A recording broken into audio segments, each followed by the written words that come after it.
Hello everyone, welcome back to the channel that female aspirant. आज से हम इस चैनल पर एक नई सीरीज़ शुरू करने वाले हैं, प्रीवियस ईयर क्वेश्चंस की सीरीज़ एमपीपीएससी के लिए। इसमें मैं आपको 5 मिनट में डेली 10 क्वेश्चंस को रिवाइज करवाऊंगी।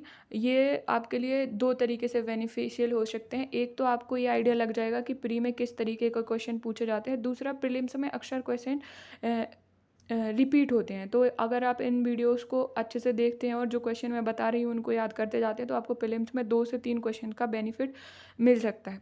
तो हम इस सीरीज़ को आज से शुरू कर रहे हैं और ये लंबी चलने वाली सीरीज़ है, क्योंकि मैं 15 साल के क्वेश्चन कंप्लीट करूँगी डेली 10 के हिसाब से, तो 1500 क्वेश्चन करने में मुझे टाइम लगेगा। और इसमें मैं क्या करूँगी कि वीकेंड पर जो भी हमने हफ्ते भर में क्वेश्चंस पढ़े हुए हैं उनका एक रिवीजन वीडियो डाला करूँगी, जिसमें आप 60 से 70 क्वेश्चन रिवाइज एक साथ कर लेंगे।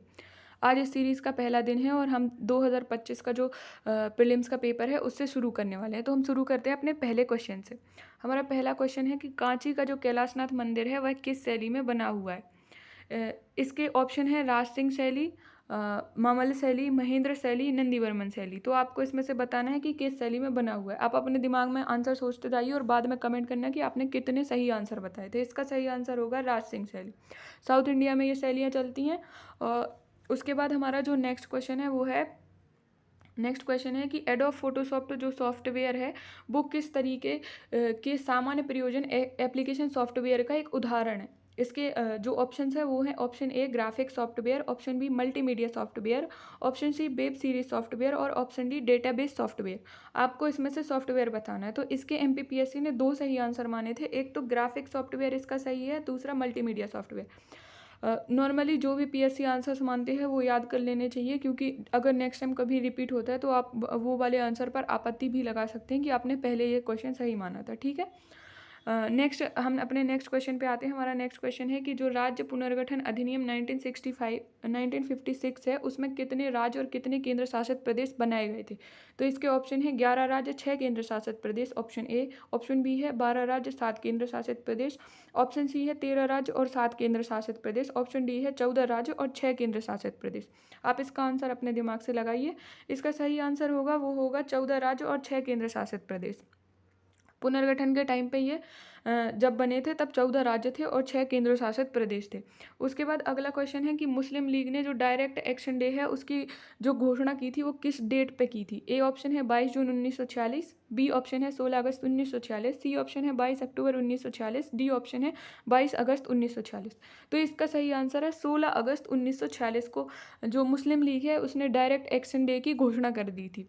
उसके बाद आपका नेक्स्ट क्वेश्चन है कि 6 अप्रैल 1930 की जो डेट है वो भारत के इतिहास में बहुत इंपॉर्टेंस रखती है। ऐसा क्यों है? यह डेट है किस बड़े इवेंट से रिलेटेड है। तो ऑप्शन ए था भारत छोड़ो आंदोलन, ऑप्शन बी था बंगाल विभाजन, ऑप्शन सी था जलियांवाला बाग हत्याकांड और ऑप्शन डी था महात्मा गांधी द्वारा दांडी यात्रा शुरू करने से। तो जो 6 अप्रैल 1930 है उस दिन महात्मा गांधी ने दांडी यात्रा को शुरू किया था। तो इसका आंसर होगा ऑप्शन डी। उसके बाद हमारा अच्छा ठीक है, आपको अगर वीडियो सही लग रहा है तो आप चैनल को सब्सक्राइब कर सकते हैं, वीडियो लाइक कर सकते हैं और अपना कमेंट कर सकते हैं वीडियो में। नेक्स्ट क्वेश्चन है क्वेश्चन नंबर 6। इसमें पूछा है भारत के किसी राज्य को अगर हमें विशेष राज्य का दर्जा देना है तो किन किन मानदंडों को स्वीकार किया गया है, या इस क्वेश्चन में ये बताना है कि इनमें से किन मानदंड को स्वीकार नहीं किया गया है। तो पहला ऑप्शन है पहाड़ी व कठिन भूभाग, दूसरा है कम जनसंख्या घनत्व, तीसरा है अनुसूचित जाति व अनुसूचित जनजातियों की बड़ी आबादी और चौथा है अंतर्राष्ट्रीय सीमाओं के साथ भौगोलिक स्थान। तो इसका सही आंसर होगा अनुसूचित जाति व अनुसूचित जनजातियों की बड़ी आबादी। इसको हम कंसिडर नहीं करते हैं, बाकी सभी फैक्टर्स को कंसिडर किया जाता है। नेक्स्ट क्वेश्चन है 18वीं जो लोकसभा गठित हुई थी उसमें जो संसदीय समितियां गठित हुई थी उनमें से किस समिति के अध्यक्ष कौन थे। इनमें से गलत बताना है कि किस समिति के अध्यक्ष किसको नहीं बनाया गया था।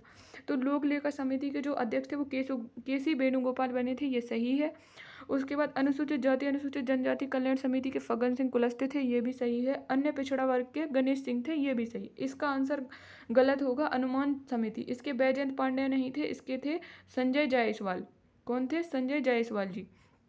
तो इसका सही आंसर होगा संजय जायसवाल। हम अपने नेक्स्ट क्वेश्चन पे जाते हैं। नेक्स्ट क्वेश्चन है, निम्नलिखित जो एशियन गेम्स में जिन खिलाड़ियों ने पदक जीते थे उनके गेम और उन खिलाड़ियों को जोड़ी दी हुई है, इनमें से आपको गलत बताना है। तो तजिंदर पाल सिंह तूर थे, इन्होंने शॉर्ट पुट में जीता था, ये बिल्कुल सही है। उसके बाद अविनाश सावले हैं, इन्होंने 3000 मीटर स्टीपल चेस पुरुष में जीता था, ये भी सही है। पारुल चौधरी ने 5000 मीटर में जीता था, ये भी सही है। अन्नू रानी है, ये 100 मीटर स्प्रिंट में नहीं जीती थी, बल्कि ये जेवलिन थ्रोअर है, ये जेवलिन थ्रोअर है नीरज जी की तरह। तो इन्होंने जेवलिन थ्रो में जीता था, तो इसका गलत ऑप्शन हो जाएगा अन्नू रानी 100 मीटर स्प्रिंट। हमारा नेक्स्ट क्वेश्चन है, जो अभ्यास हैं भारत के अन्य कंट्रीज़ के साथ जो एक्सरसाइज होती हैं उनमें से कौन सा गलत है ये बताना है। तो इंद्र रूस के साथ होता है, ये सही है। खंजर किर्गिस्तान के साथ होता है, ये भी सही है। सेशल्स लामितिये के साथ होता है, ये भी सही है। ये युद्धाभ्यास एक्सरसाइज है, ये थाईलैंड के साथ नहीं होती है, बल्कि ये किसके साथ होती है, यूएसए के साथ। तो इसका सही ऑप्शन हो जाएगा आपका थाईलैंड युद्धाभ्यास। और लास्ट क्वेश्चन है हमारे आज के सेशन का, वो है डेटा सुरक्षा प्रबंधन का सिद्धांत जो ग्राहकों और संगठन के डेटा को अवैध पहुंच या उपयोग से सुरक्षित रखने के लिए प्रयुक्त प्रक्रियाओं, नीतियों और नियंत्रणों को शामिल करता है, उसे क्या कहा जाता है। तो हमें डेटा सुरक्षा सिद्धांत में ये बताना है कि जो फैक्टर अवैध पहुंच और उपयोग से सुरक्षा रखता है वो इन चारों में से कौन है। पहले तो डेटा सुरक्षा प्रबंधन के सिद्धांत में 3 फैक्टर आते हैं। कौन कौन से 3 फैक्टर आते हैं? आपके जो 3 फैक्टर आते हैं वो है सी, आई और ए। सी से आता है कॉन्फिडेंशियलिटी, आई से आता है इंटीग्रिटी और ए से आता है अवेलेबिलिटी। तो डेटा प्रबंधन के सिद्धांत में गोपनीयता होता ही नहीं है, तो ये ऑप्शन तो इसीलिए गलत हो गया। अब सुरक्षा है और पहुंच अवैध पहुंच से सुरक्षा है और उपयोग से भी सुरक्षा है। सुरक्षा कैसे रखेंगे? कॉन्फिडेंशियलिटी से। तो इसका आंसर सही था गोपनीयता युक्तता। ठीक है, ये हमारे आज के 10 क्वेश्चन हो गए हैं। नेक्स्ट वीडियो में हम अगले 10 क्वेश्चन 11 to 20 को सॉल्व करेंगे। अगर आपको ये सीरीज़ पसंद आ रही है तो आप अपने कमेंट छोड़ के जा सकते हैं। आपने कितने क्वेश्चन सही अटेम्प्ट किए वो भी आप कमेंट में बताइए।